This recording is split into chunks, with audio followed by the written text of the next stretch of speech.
Hello and welcome back to another episode of Halftime. I'm your host Serona, and joining me on the couch today are Path and our new host Patrick. Now, while we might be feeling a little lost with the ending of both the AFL and NRL seasons, we still have another amazing show filled with all the stories currently making waves in the sporting world. In this episode, we catch up with a Melbourne Marathon contestant, talk to Australian basketball star Lelani Mitchell, discuss the AFL trade period, and visit the A-League Melbourne Derby. We also sit down with Will Middlemiss, a university student looking to make it to the Winter Olympics. But before we delve any further into the show, let's jump into all the action from the recent Melbourne Marathon. Our reporter Ezra has it all covered from the lead up to the race day.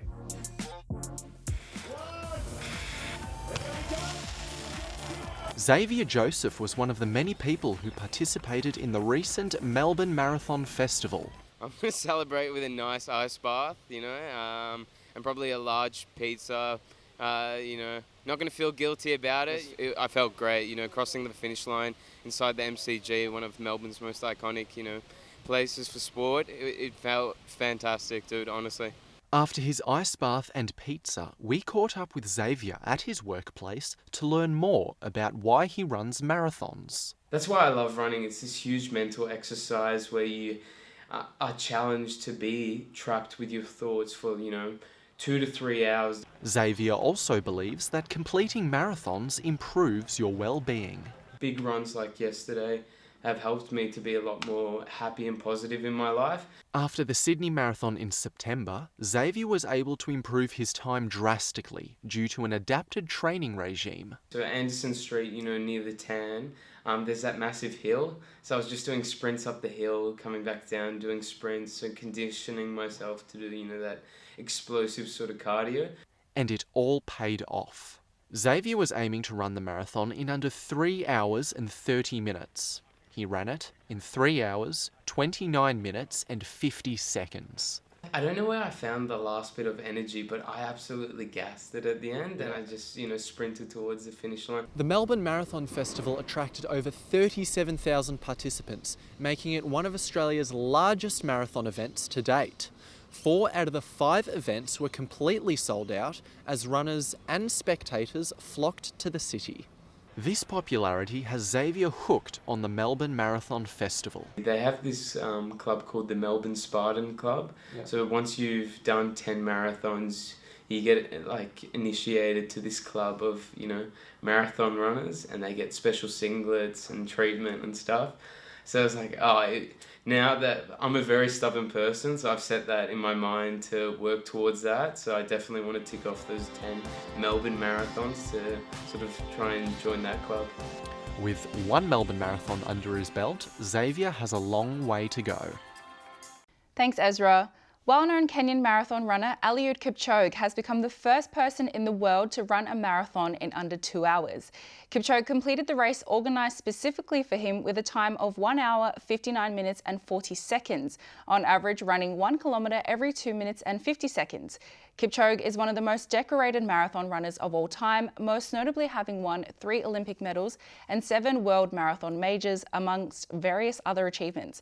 Guys, how impressive is this? It is absolutely impressive considering the previous world record was 2 hours and 1 minute. He's done it in 1 hour and 59. So beating a world record by a minute, it's incredible. Yeah, now there's been talk around the special circumstances for this race. He wore special running shoes. The track was designed for him. Do you think he could have done it in ordinary circumstances? Yeah, well, look, some people are sceptical of this achievement because he's had the terrain changed specifically for him. But look, I for one think anybody that can do it at that time, sustain that level of athletic capacity for that length of time is an extraordinary achievement. Like I for one, I get tired watching a tap run. So look, I think it's a phenomenal effort and I don't think it would have made a difference. I think we all agree it's amazing. Now, moving on, popular Phoenix Mercury star Lelani Mitchell is currently in Australia playing in the WNBA for the Southside Flyers. We caught up with her to discuss the rigors of professional women's basketball. We're at Dandenong Stadium for round 2 of the WNBL.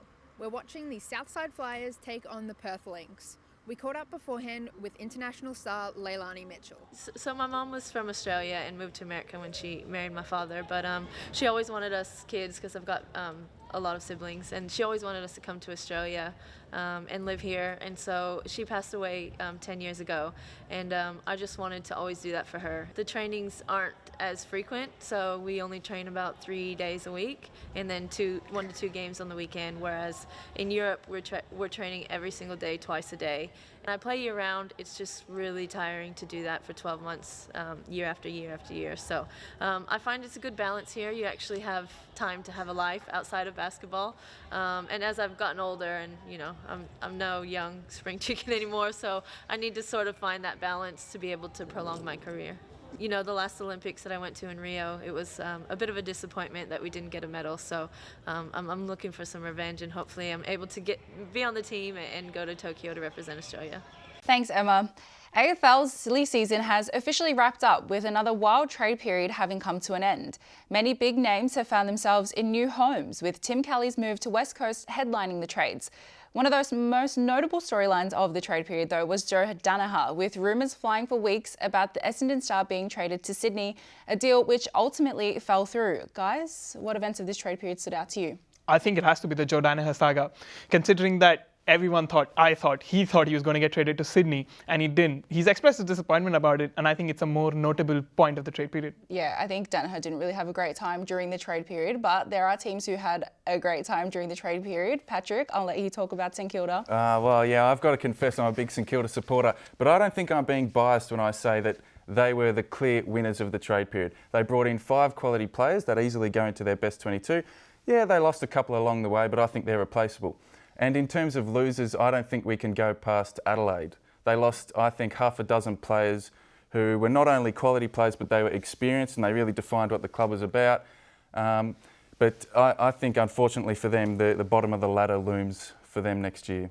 Yeah, I think they're going to be rebuilding through the draft next year. But a feel-good story that came out of that exodus was Eddie Betts, wasn't it? Mm-hmm. So Eddie's going to Carlton on a 1-year contract. I think lots of fans are excited. It's kind of like a fairy tale story. Like you said, he started at Carlton. He's been at Adelaide for the last few years. How do you think he's actually going to go there, though? Yeah, well, the big concern people have raised is his age. Mm-hmm. So he's 32 at the moment, turning 33 next season. I believe he's on a 1-year contract for Carlton. I'm not quite convinced he'll have a significant impact. We saw this year he was on the decline a little bit, but let's hope he does very well. Yeah, fun times for Carlton fans. Now let's move on to the A-League, where Melbourne became divided as City and Victory faced off against each other at Marvel Stadium. We sent a crew down there to take a look. We are here at the A-League season opener tonight with crosstown rivals Melbourne City and Melbourne Victory battling it out at Marvel Stadium. Let's see what some supporters have to say before the game. So what are your thoughts on today's game, Colin? Who's going to win? Hopefully Victory will win. Obviously Melbourne City, man, one and only. Yeah. Okay, so what do you think's going to happen tonight? Oh, look, to be honest, with the hiring of Eric Momberts, I'm expecting some attacking football. Hopefully it's fun and exciting. Victory's missing Robbie Cruz, so really hoping we get the win today. Yeah, what do you think? I've got no idea. I'm just here. It's going to be a draw, but I hope Melbourne win. Victory supporters, what's your tip for tonight? I hope that Victory just wins. Brain says yes. We should be in a good chance to win. Anything you want to say to them? Enjoy the loss. City and Victory have played out their 90 minutes to finish at 0-0. Let's see how the crowd are feeling. Who do you go for? Victory. Okay.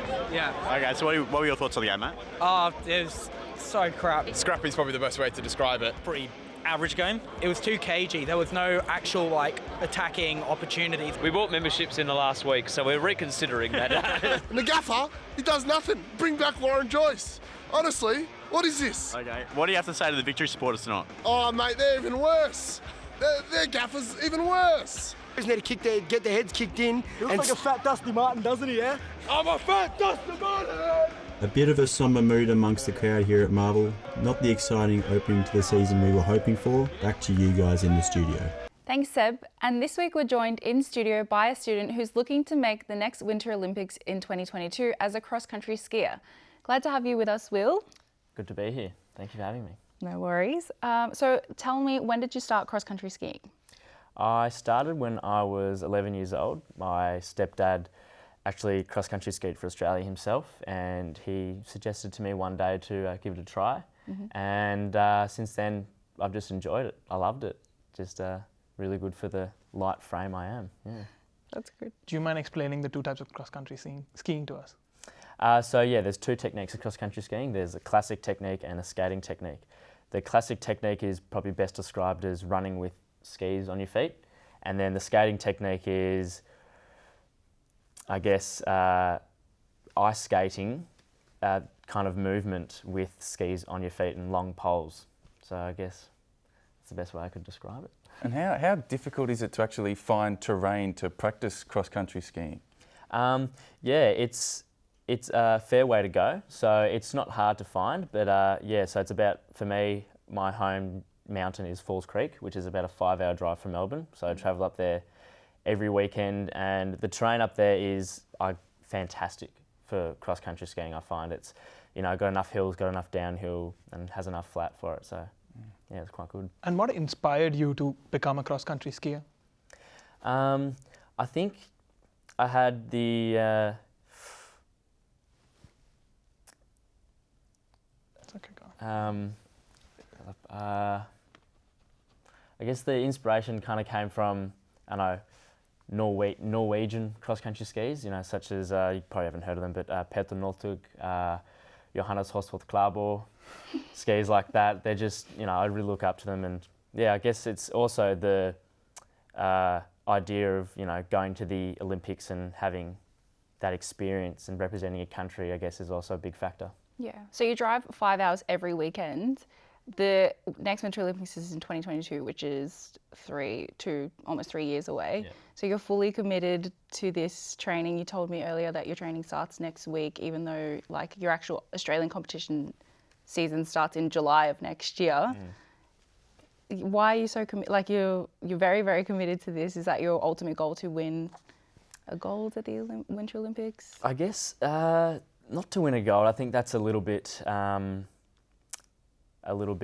there, because us Australians aren't as competitive as the Scandinavians and the Europeans. But I guess, yeah, I'm starting training now. This training I'm starting now is actually preparing me for the 2020 European winter. And right now the focus is to qualify for the World Juniors in Germany at Oberwiesenthal in early March. So yeah, I guess I just got to, stay focused. It's hard to sometimes train on your own and everything, but I just got to kind of knuckle down and stay focused. Yep, small steps. Yep. And what do you hope to achieve at the Winter Olympics? Because you mentioned that probably gold is maybe a bit too far. So what do you hope to get out of it?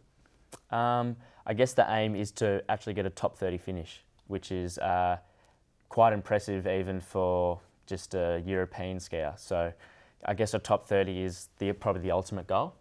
And yeah, we'll just have to see what happens. And with you being a student and looking to qualify for the Olympics, how difficult is it to juggle both these lifestyles? It was very difficult semester one. So I'm studying architecture, and that's quite full on.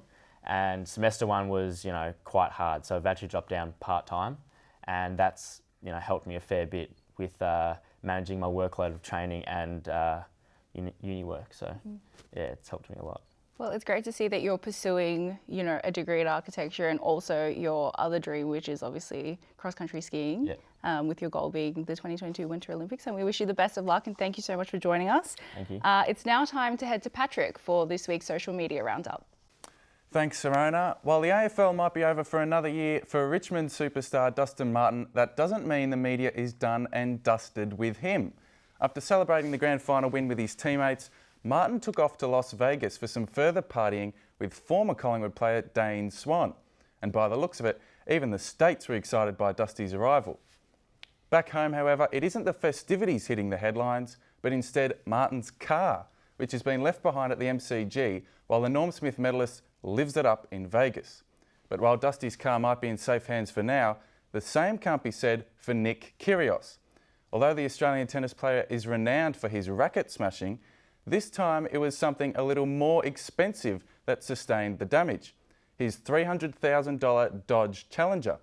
And while it's believed that Kyrgios wasn't behind the wheel at the time of the accident, he was still subjected to some vicious online trolling, causing Nick to state that he's lost a little faith in humanity. Speaking of which, England's 6-0 defeat of Bulgaria in a recent Euro 2020 qualifying match was overshadowed by deplorable outbursts of racism by some of Bulgaria's home fans, causing the match to be temporarily stopped twice. While there was pre-match chatter that England may walk off the pitch in protest if their players were racially taunted like some of them were last time England played in Bulgaria, that didn't eventuate. However, after the match, England player Raheem Sterling responded to the racist abuse by tweeting that the perpetrators were idiots, while fellow teammate Marcus Rashford also called out the atrocious behaviour. Back to you guys. Well, that's all we have time for tonight. Thank you so much for joining us. We'll see you next time at halftime.